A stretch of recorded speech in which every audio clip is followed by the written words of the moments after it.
دین بات سمجھے بیٹے، بڑی عقائد کے لیے ایک خاص دلیل دے رہا ہوں۔ دین کی سند یہ ہے، دین کی سند کیا؟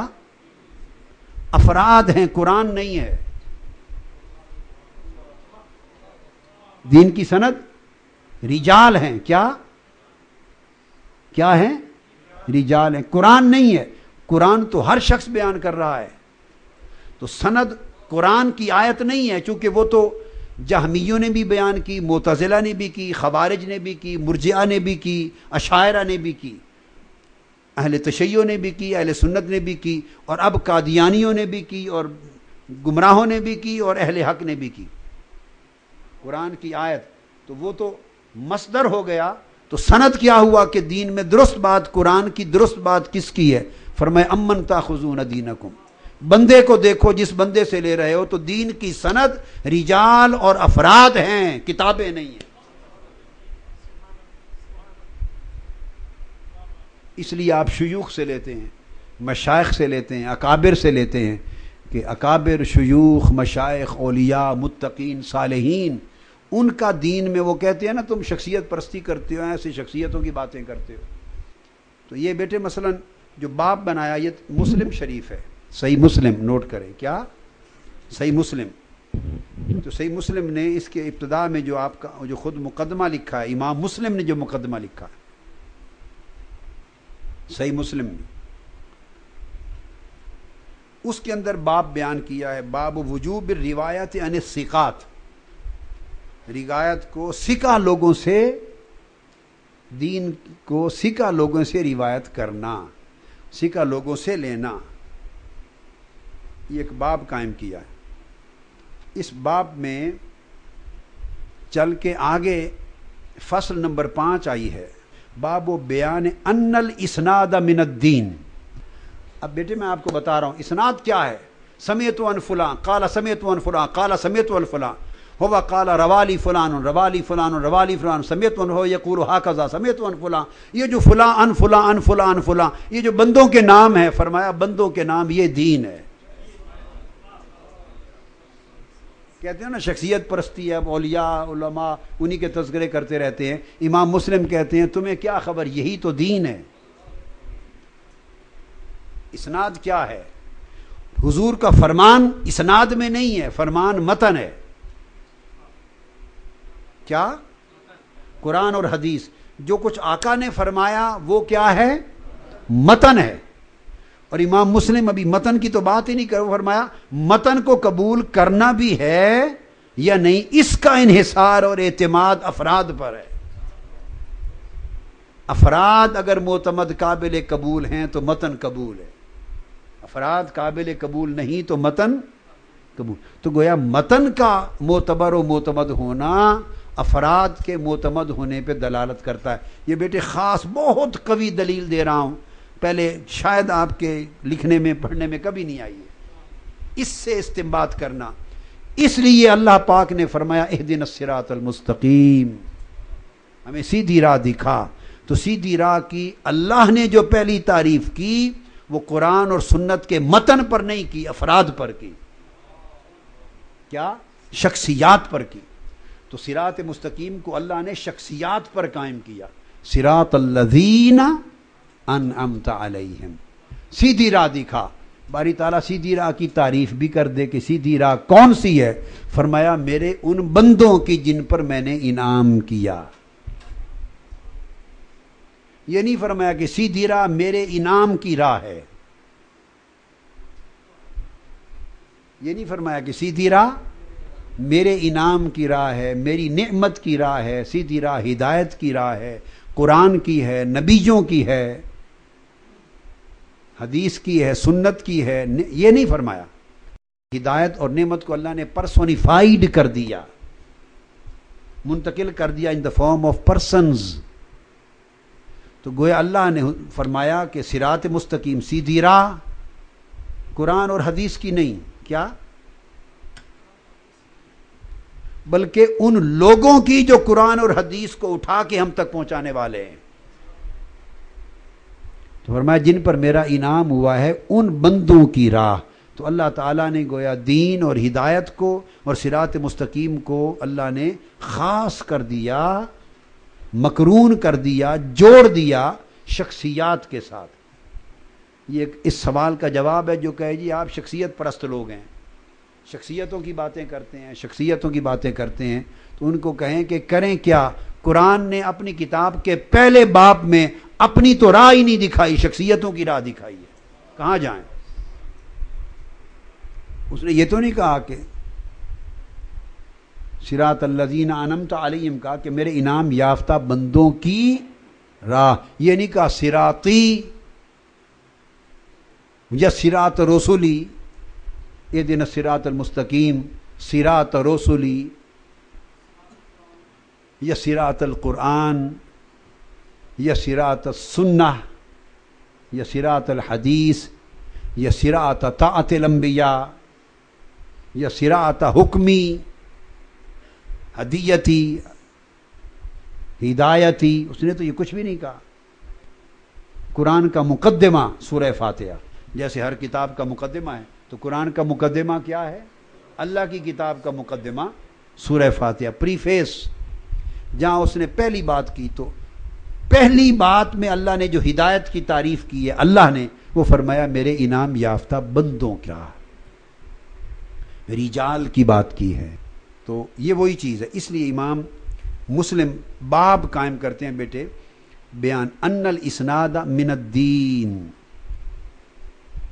اسناد خود دین ہے، گویا شخصیتیں خود دین ہیں، شخصیتوں سے لینا اور ان پر اعتماد کرنا یہ دین ہے۔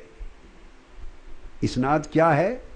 شخصیتوں سے لینا اور ان پر اعتماد کرنا جو سکہ ہیں، جس کو آج دنیا کہتی ہے تم شخصیت پرستیاں کرتے ہو، امام مسلم کہتے ہیں یہ شخصیتوں کا قطار یہی دین ہے۔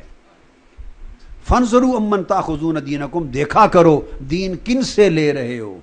تو گویا دین کو تو ابھی بعد میں دیکھنا ہے، پہلے دین پہنچانے والوں کو دیکھو، وہ تو پھر جو بیان کریں گے وہ متن ہو جائے گا، وہ کیا ہو جائے گا؟ متن ہو جائے گا۔ تو اگر روایت اور اسناد ہی قابل اعتماد نہ رہا تو متن کون سنے گا؟ تو گویا دین کے متن تک پہنچنے سے پہلے دین کی سند کی طرف دیکھو۔ اب آپ کو سمجھ گیا نا بات؟ اب دوسری بات میں بتا رہا ہوں، اس وقت کیا تھا؟ فرمایا فلما واقعت الفتنہ، جب فتنہ واقع ہو گیا تاریخ میں، قالوا سموا لنا برجالکم، تو پھر اہل علم نے کہا، جب کوئی بات کسی کو سناتا، بات سے مراد علم ہے، حدیث ہے، سناتا، وہ کہتے سموا لنا رجالکم، بتاؤ تمہارے رجال کون ہیں، بتاؤ تمہارے۔ وہ کہتا دین کی بات ہے، کہتے دین کی بات اب نہیں سنتے بندوں کے بغیر، پہلے رجال کی بات سناؤ۔ نرید ان نسمع منکم ان رجالکم، سموا لنا رجالکم کیف کانوا رجالکم، اس کے بعد بات کریں گے کہ انہوں نے کیا کہا۔ سموا لنا رجالکم، اور فینظر الی، آگے بتاتے ہیں امام مسلم، رجال کی چھان بین شروع ہو گئی، اور رجال سے ہم کیا کرتے تھے؟ فینظر الی اہل السنہ فیؤخذ حدیثہم، پھر دیکھتے تھے کہ اہل سنت کون ہیں، ان سے حدیثیں لیتے تھے، اہل سنت کی حدیث لیتے تھے۔ اور آگے دیکھیں وَيُنظَرُ إِلَىٰ أَهْلِ الْبِدْعِ، اور بدعتیوں کو دیکھتے تھے، ان سے حدیث نہیں لیتے تھے۔ تو یہاں سے ایک خاص خبر ملی، بدعت کے معنی تک پہنچنا چاہیے کہ اس کا مطلب ہے بدعتی وہ ہیں جو امام مسلم سے بھی پہلے ہوتے تھے اور امام بخاری سے بھی پہلے ہوتے تھے۔ بدعتی کون ہیں؟ یہ ایک سراغ مل گیا، کھوج مل گیا، کھورا نہیں ملتا وہ چوری کرنے والے کا ہیں۔ تو یہ ہندوستان سے نہیں شروع ہوئی بدعت، یہ ہندوستان سے شروع نہیں ہوئی۔ امام مسلم کہتے ہیں کہ ہم سے پہلے پھر جب فتنہ آ گیا، ہم دیکھتے تھے کہ اہل البدعت کون ہیں، وَيُنْظَرُ إِلَىٰ أَهْلِ الْبِدْعِ فَلَا يُؤْخَذُ حَدِيثُهُمْ، تو اگر حدیث پہنچانے والے اہل البدعت ہوتے تو ان سے حدیث نہیں لیتے تھے۔ اب یہ تو میں نے یہیں تک آپ کو روک دیا کہ اہل بدعت، بدعتی کچھ وہ لوگ تھے جو ان سے بھی پہلے تھے روایت کرنے والوں میں۔ اب یہ آگے اس کا مزید پردہ بعد میں اٹھائیں گے، سمجھاؤں گا آپ کو۔